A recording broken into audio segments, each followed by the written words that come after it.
Hey everybody, how you doing? So good to see you on this very special day and beginning of the whole Let It Be. Oh my goodness. I got a few of my Let It Be stuff out. As you know, we've been following with all the box sets and all the different things that have come out. I've got the big promotional stand-up for the Let It Be display, which is the big one. But we've got a lot to talk about and a lot to go through and a lot to hash over. Let It Be has been talked about for years and years of coming out. I remember back in the 70s, late 70s actually, about Let It Be coming out on VHS, which was kind of a big deal. And then sadly we lost John, and that was the big push to get Let It Be to come out. Let It Be still didn't come out. There was big talk of all of that, and it was released on VHS tape. So back then, that's all we had, was a little bit of VHS video of the whole film that was done of the Beatles, and this is approximately 80 minutes. I'm just going to talk a little bit about the history of Let It Be before we dive into the actual new footage, for those of you that are not too familiar with Let It Be or have no knowledge at all about Let It Be. So that's kind of what I'm going to just talk about just briefly. So hang in there with me. For those of you that are my Beatles big people collectors and all that, just hang in there with me. Because there's a lot of people who are still learning about the Beatles and want to know about how Let It Be came about. So, like I said, for VHS, that was the big way to get this. And this was exciting. It also came out on Laserdisc as well, which I don't have yet. I'll get that eventually.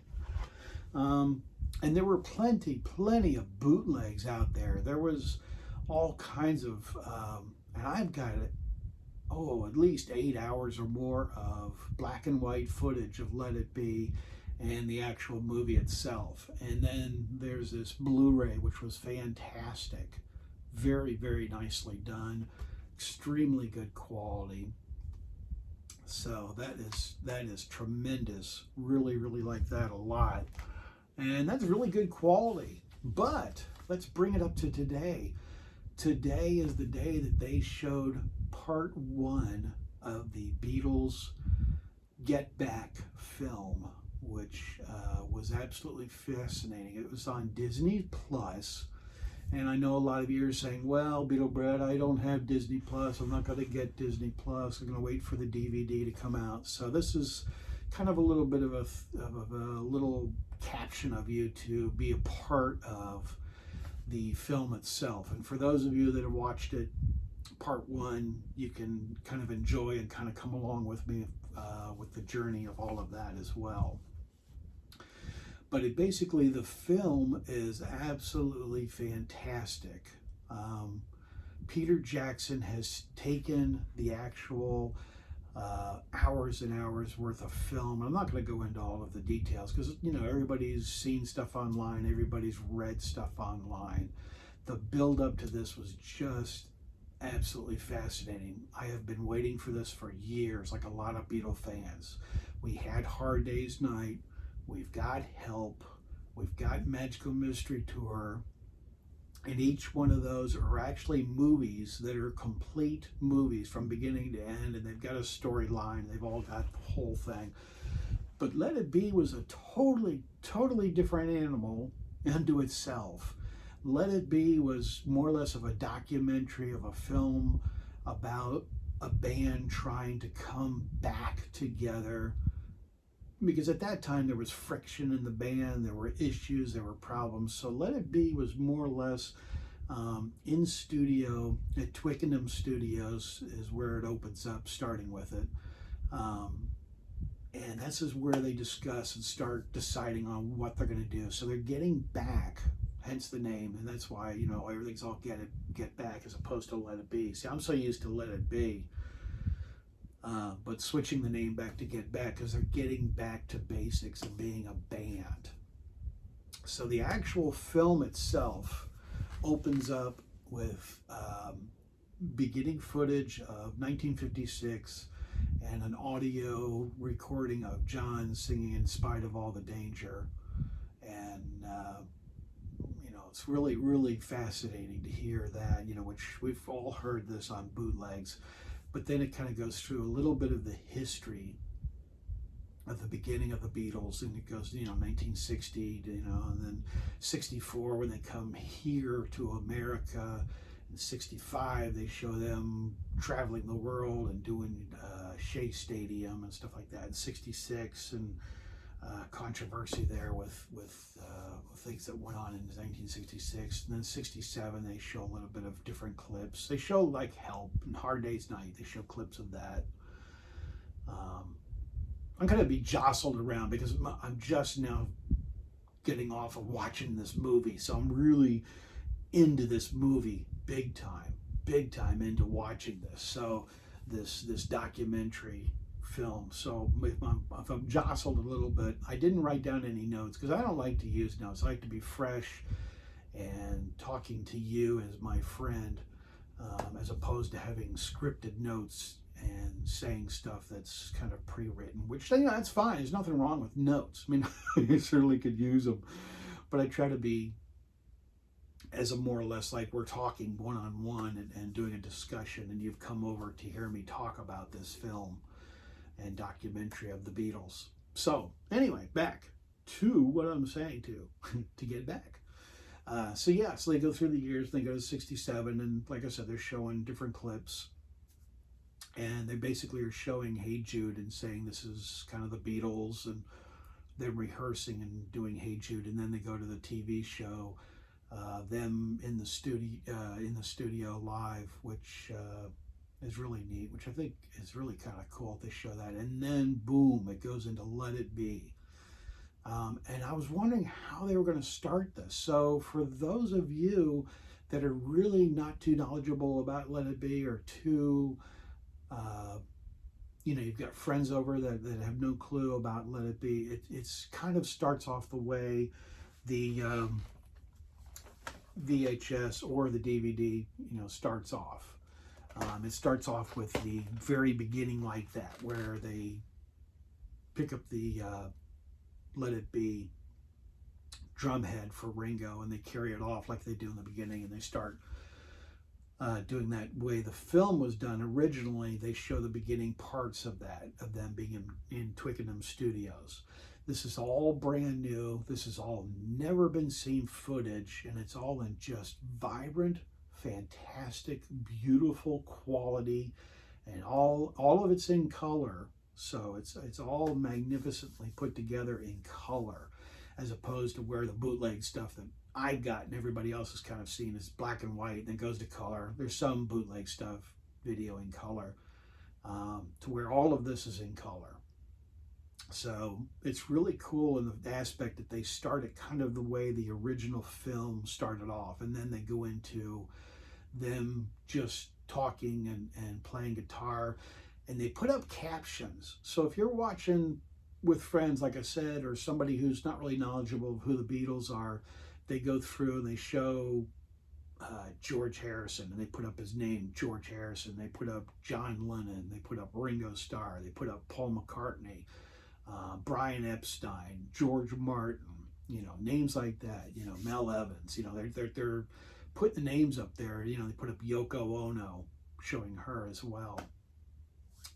They show a guru sitting in the corner, which I never saw that before. Here's probably one of George Harrison's gurus that was with him during all of that, which I'm kind of getting off topic, but I could not, let me just kind of mind go here for a minute. I could not imagine being one of the gurus invited to be sitting there as the Beatles are forming and shaping this album, or rehearsing the songs, and you get to be sitting there to be a part of that. It just kind of blows my mind to think that, this guru is sitting in here, or just kind of listening and meditating or whatever, but he's being a part of all of that. I couldn't imagine sitting there doing that. So the Beatles are kind of performing, This first part is with them in Twickenham Studios, like I said. And the lights are real bright. They've got all kinds of lights and all kinds of things, and they show them kind of rehearsing and starting off on working on some of the songs. Excuse me. And it's fascinating because it's like you are invited as a guest to come into the Beatles' inner circle to watch them actually perform. To where, you go to a movie like, like I said, Hard Day's Night, Help, and Magical Mystery Tour. Those are actually done movies, like, Gone with the Wind and, Back to the Future or something like that, or newer movies. They're all kind of beginning to end, to where this Let It Be kind of starts off. You're in the actual room listening to the rehearsals of them making this phenomenal album, Let It Be. And you're a part of being right there, of listening to John and George and Ringo and Paul discussing what songs they're going to do, because they want to do a TV show. They're talking about possibilities of doing a TV show. So that was kind of a big deal in itself, because they're kind of getting ready to discuss what songs. And so they are rehearsing Get Back, and they're rehearsing, Two of Us, and, different songs like that. It's a little bit later on. But listening to them rehearsing this is fantastic. And just the openness of all of that. And then there's the beginning of all of this, pretty much the whole 2 hours of stuff I've never seen before. And I don't think anybody's ever seen any of this. Just got a little itch in my eye. So nobody's really seen this. And it's kind of neat because they're sitting there, they're talking, and they put up the captions down below. So, lots of times when you saw the bootleg stuff of Let It Be, they're mumbling. And it's real hard. And you're kind of like turning the sound up. You're going like this. Because the sound is so horrible in the bootlegs, you couldn't understand them. Well, in this brand new documentary, they put the captions down below. So they're saying, they pull out one of which I've got them right over there. I should have pulled it out. The Beatle monthlies, which were fantastic magazines. It's kind of fun to see them thumbing through and looking at the pictures and commenting. And George says, "Oh, Paul, you look good with your beard," and stuff like that. And it's kind of fun and kind of joyful the way they're talking back and forth about this Beatle magazine, which is great. Never seen that before. Never knew that they even looked at those Beatle monthlies or even had any idea about what they were. So that's really pretty cool. I liked that. And then they start getting into they start getting into which is day one, and it's neat because they show a calendar, and then they kind of circle it, and then they put in the frame day one, and then they go into day one of them being in Twickenham Studios and talking about, okay, what songs we're going to do, and they kind of start rehearsing some songs, and they're all which kind of is neat because they're all kind of raw, and they're all kind of green about what songs they're going to be playing and what songs they're going to be doing, stuff like that. And it's fascinating, the aspect that the Beatles are not the polished Beatles that we normally always see, like in concert or TV shows or DVDs that we've got of promo videos. They are working it out and making this documentary and deciding what songs they're going to choose. So it's fascinating, the aspect that they're talking back and forth, and they do different stuff in there. Like they do, they did an instrumental. It was really cool to see this. Gosh, right now my mind is drawing a blank. But they do an instrumental song, Cat. I can't think of it right now. But anyway, it's instrumental. They're playing and just jamming together. And George grabs the mic, and it shocks him, and he kind of backs off real quick. And it's kind of amusing because George is kind of, humorous about it, or Catwalk. The name of the song is called Catwalk. I knew I'd get it. And he gets shocked. So, he puts his hands and he jumps back real quick. And then he does it again. He grabs the mic, gets shocked again. And he has one of the guys come over and he's like, I'm getting shocked. And the guy puts his hand on it. He goes, no, nothing, And it's kind of humorous because the guy puts his hand on it again. He's like, nothing, I got nothing. And George's like, well, I got shocked. And then he finally grabs it again, and the guy gets shocked. And George's like, hey, there you go. You got it, you got shocked, So, little things like that. It's kind of a humorous, kind of fun thing to see them being playful in the studio and having fun, and them working on songs like Obla Di, Obla Da. They do that. And they discuss, well, maybe we could do some other songs, like live. We could do, talking about doing Help, stuff like that, which is kind of neat. And they talk about, where they're going to actually do this, what location can they find. And they talk about all these different ideas of things that where they could have this. And they're still, they're discussing it and hashing it over, just like friends would if they come over to say, hey, where do you want to go for dinner? Well, let's go here, That's kind of where this documentary is the Beatles discussing, well, let's do this. And a sweet moment that I really enjoyed was watching them perform and sing All Things Must Pass, George's classic song that George does. And it's tremendous the way all of them are working on this song for George and with George. And, you got Paul and John and Ringo, and all of them are performing this song. They're all into it. So it's great. It really, really is. So that's tremendous. I really, that was one of the highlights that I enjoyed, was that. And it was really neat. And they talked about Magic Alex, which I've got lots of video footage of Magic Alex. And Magic Alex was kind of this guy who sold a bill of goods to the Beatles, quote unquote. Magic Alex was a guy who came up with the Beatles and said, oh, we're going to make this better, we're going to do this. And John kind of got into it. John was really interested.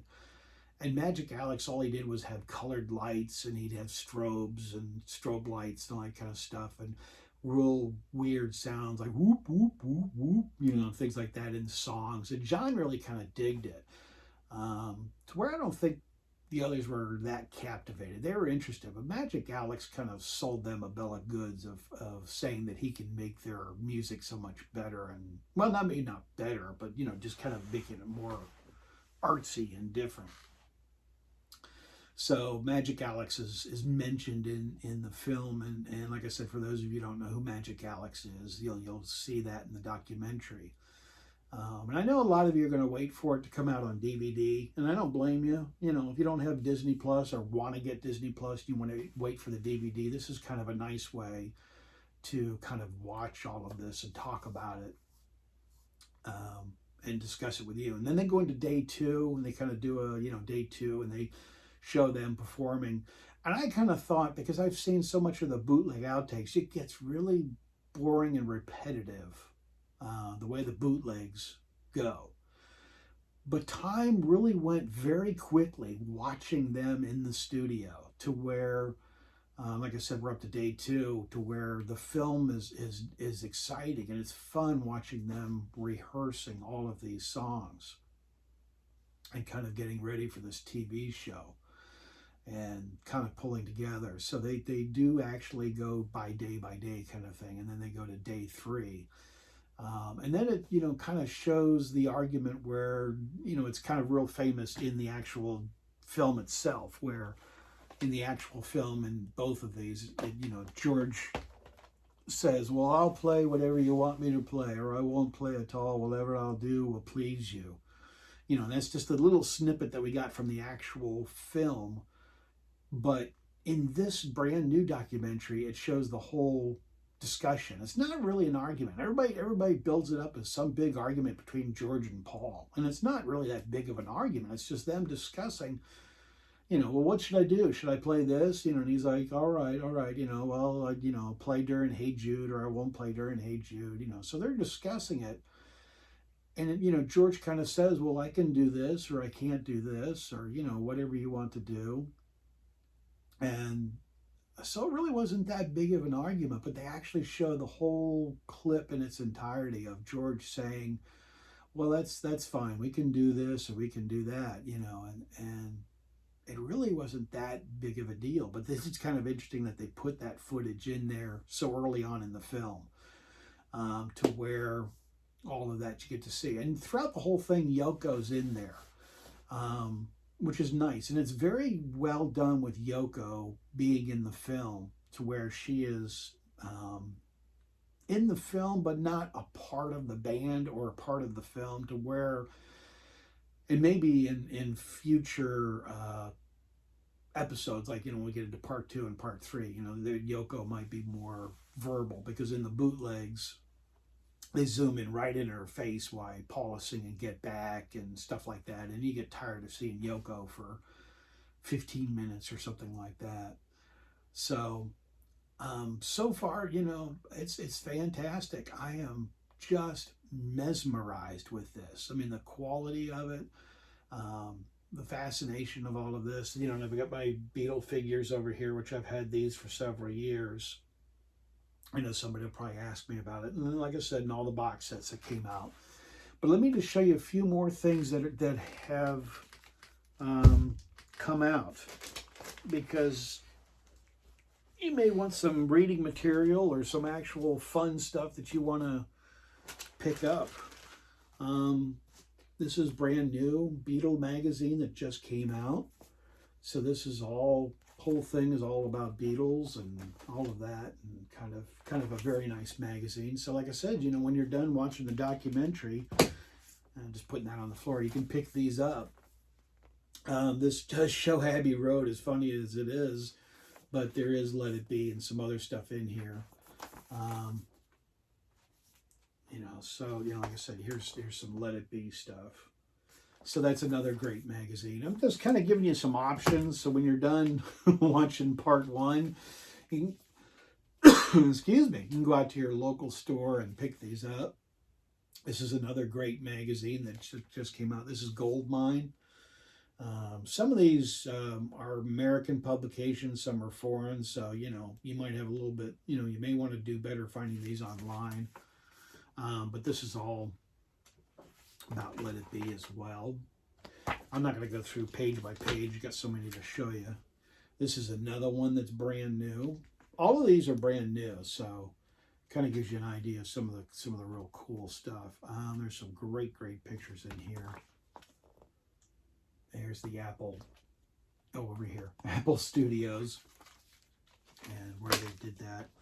Beatle Fan just came out with a whole thing with Let It Be as well, so that's really kind of neat.